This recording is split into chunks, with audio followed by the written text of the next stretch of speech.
Hi all, welcome back to my channel. പുതിയ വീഡിയോയിലേക്ക് എല്ലാ കൂട്ടുകാർക്കും സ്വാഗതം. അപ്പോൾ ഇന്നൊരു സ്വീറ്റ് റെസിപ്പി ആവുകയല്ലേ.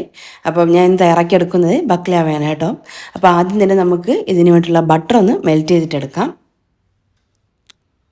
ഞാൻ ഇവിടെ ഒരു 200-250 ഗ്രാമോളം ബട്ടർ എടുക്കുന്നുണ്ട്. നന്നായിട്ടൊന്ന് സോഫ്റ്റ് ആക്കിയിട്ട് നല്ലോണം ഒന്ന് മെൽറ്റ് ചെയ്തിട്ടെടുക്കാം.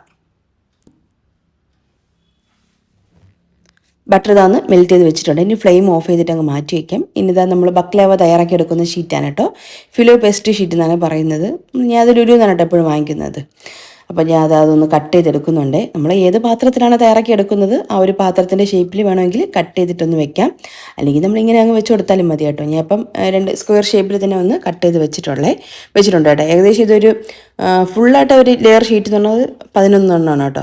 ഞാൻ 2ആയിട്ട് മുറിച്ച് വെച്ചതുകൊണ്ട് തന്നെ 22 ലെയർ ഷീറ്റാണ് ഞാൻ ഇനി വെക്കാൻ പോകുന്നത്. അപ്പോൾ നമ്മൾ ഓരോ ലെയറും ഇതുപോലെ ഒരു ട്രേ, ഇതൊരു 9 ഇഞ്ചിൻ്റെ ബേക്കിംഗ് ട്രേ ആണ് കേട്ടോ. അതിലേക്ക് ഞാൻ കുറച്ച് ബട്ടർ ആദ്യം ഒഴിച്ചു കൊടുത്തു.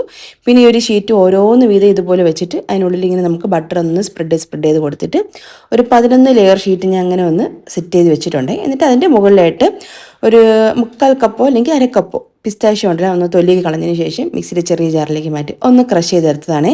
അതും കൂടെ അതിൻ്റെ മുകളിൽ ആ ഒരു 11 ലെയർ കഴിഞ്ഞതിന് ശേഷം നമ്മൾ 12ാമത്തെ ലെയറായിട്ട് ആ ഒരു പിസ്താഷ്യോ പൊടിച്ചാണ് കേട്ടോ വെച്ച് കൊടുക്കുന്നത്. പിന്നെ അതിലും കൂടെ കുറച്ചും കൂടെ ബട്ടർ ഒന്ന് ഒഴിച്ചു കൊടുത്തിട്ട് വീണ്ടും ബാക്കിയുള്ള ഒരു 11 ലെയർ ഷീറ്റും കൂടെ ഞാൻ അതിൻ്റെ മുകളിലോട്ടൊന്ന് വെക്കുന്നുണ്ട് കേട്ടോ. എന്നിട്ട് എല്ലാം ഒന്ന് ഞാൻ സെറ്റ് ചെയ്തെടുക്കുന്നുണ്ട്. ഇപ്പോൾ റൗണ്ട് ഷേപ്പ് ആയതുകൊണ്ട് ഞാൻ സ്ക്വയർ ഷേപ്പിലല്ലേ കട്ട് ചെയ്ത് വെച്ചത്.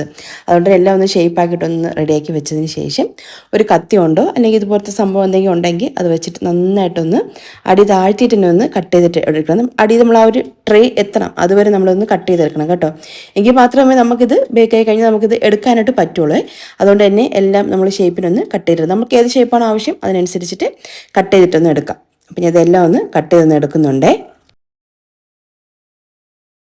അപ്പം ഞാൻ ഇതെല്ലാം ഒന്ന് കട്ട് ചെയ്ത് വെച്ചിട്ടുണ്ട് കേട്ടോ. ഇനി നമുക്ക് ബാക്കിയുള്ള ഒരു ബട്ടറും കൂടെ ഞാൻ അതിൻ്റെ മുകളിലോട്ടൊന്ന് ഒഴിച്ചു കൊടുക്കാം. ആ ഒരു ഗ്യാപ്പിനിടയിലൊക്കെ ഒന്ന് പൊയ്ക്കോട്ടെ കേട്ടോ.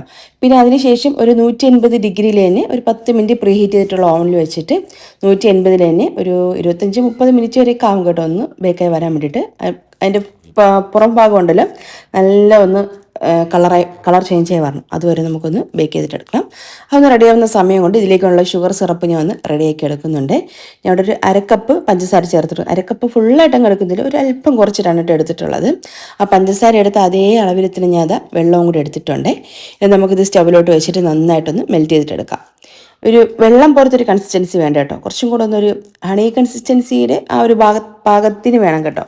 എന്നാൽ ഒരുപാട് അങ്ങ് തിക്കായിട്ട് തണുത്ത് കഴിഞ്ഞാൽ ഷുഗർ സിറപ്പ് കട്ട കെട്ടാത്ത രീതിയിലുള്ള ഒരു പാകമാണ് ഈ ഒരു കുനാഫയ്ക്കായിരുന്നാലും ബക്ലാവയ്ക്കൊക്കെ ആയിരുന്നാലും നമ്മൾ തയ്യാറാക്കി എടുക്കാനുള്ള. അതിൻ്റെ ഒരു കൺസിസ്റ്റൻസി പറഞ്ഞാൽ ഒരു ഹണി കൺസിസ്റ്റൻസി തന്നെയാണ് ഏകദേശം. എന്തായാലും നമ്മൾ തിളപ്പിച്ചൊന്ന് ഫ്ലെയിം കൂട്ടി വെച്ചും കുറച്ച് വെച്ചൊക്കെ ഒന്ന് തിളപ്പിച്ച് ഒന്ന് റെഡിയാക്കി എടുത്തിട്ടുണ്ട്. കുറച്ചൊന്ന് ആ ഒരു ഷുഗർ സിറപ്പ് തണുക്കുന്ന സമയത്ത് ചെറുതായിട്ടൊന്നും കൂടെ ഒന്ന് തിക്കായി കിട്ടും കേട്ടോ. അപ്പോൾ ആ ഒരു പാകത്തിലാണ് നമ്മളതൊന്ന് റെഡിയാക്കി വെക്കാൻ വേണ്ടി ഒരു 30-35 മിനിറ്റ് കഴിഞ്ഞപ്പോൾ തന്നെ അതാ ബക്ലാവ ഇവിടെ റെഡി ആയിട്ടുണ്ട്. ആ ഒരു ചൂടോട് കൂടി തന്നെ ആ ഒരു ഷുഗർ സിറപ്പും ഇതിൻ്റെ മുകളിലോട്ട് ഒഴിക്കാം. കണ്ടോ, നമ്മൾ ആ ഒഴിച്ച ആ ഒരു കറക്റ്റ് ആ ഒരു പാകമായിട്ട് വന്നിട്ടുണ്ട്. ഒരു 1/2 കപ്പ് പോലെ തന്നെ വന്നിട്ടുണ്ട് ആ ഒരു ഷുഗർ സിറപ്പ്. ഈ ഒരു കൺസിസ്റ്റൻസി വേണം. കൂടുതൽ വെള്ളമായിട്ടിരുന്ന് കഴിഞ്ഞാൽ ഒരുമാതിരി വേറൊരു ടേസ്റ്റാണ്, ഒരു പച്ചവെള്ളം ചോദിക്കും എന്നൊക്കെ പറയില്ലേ, അതിൻ്റെ ഒരു ടേസ്റ്റ് ആയി പോകും കേട്ടോ. അപ്പോൾ അതനുസരിച്ചിട്ട് നമുക്ക് ആ ഒരു ഷുഗർ സിറപ്പ് കറക്റ്റായിട്ടൊന്ന് കൺസിസ്റ്റൻസിയൊക്കെ റെഡി ആക്കിയിട്ടൊന്ന് ഒഴിച്ചു കൊടുക്കാം. എന്നിട്ട് അതിൻ്റെ മുകളിൽ കുറച്ച് പിസ്താഷ്യോ പൊടിച്ചത് ബാക്കി ഉണ്ടായിരുന്നേ, അതും കൂടെ അതിൻ്റെ മുകളിലോട്ട് ഇങ്ങനെ വെറുതെ ഒന്ന് ഡെക്കറേഷൻ ചെയ്യാനായിട്ടൊന്ന് വെച്ച് കൊടുത്തിട്ടുണ്ട് കേട്ടോ. ചൂടോട് കൂടിയും കഴിക്കാം, തണുത്തിട്ടും കഴിക്കാം കേട്ടോ. ഇതിപ്പോൾ അടുത്ത ദിവസം ആയിപ്പോയാലും അങ്ങനെ തണുത്ത് അങ്ങനെ കുതിർന്ന് പോകുകയും ചെയ്യില്ല കേട്ടോ. നല്ല ക്രിസ്പി ആയിട്ട് തന്നെ ഉണ്ടായിരിക്കും. അപ്പോൾ എന്തായാലും ട്രൈ ചെയ്തിട്ടില്ലാത്തവരാണെന്നുണ്ടെങ്കിൽ ഒരു പ്രാവശ്യം ട്രൈ ചെയ്ത് നോക്കട്ടോ. സൂപ്പർ ടേസ്റ്റാണ് കേട്ടോ. അപ്പോൾ എന്തായാലും കുഞ്ഞു വീഡിയോയും റെസിപ്പിക്കാൻ ഇഷ്ടമായിട്ടുണ്ടെങ്കിൽ മറക്കാതെ തന്നെ ലൈക്കും ഷെയറും കമൻറ്റൊക്കെ ചെയ്ത് നമ്മുടെ ചാനലൊന്ന് സപ്പോർട്ട് ചെയ്യും.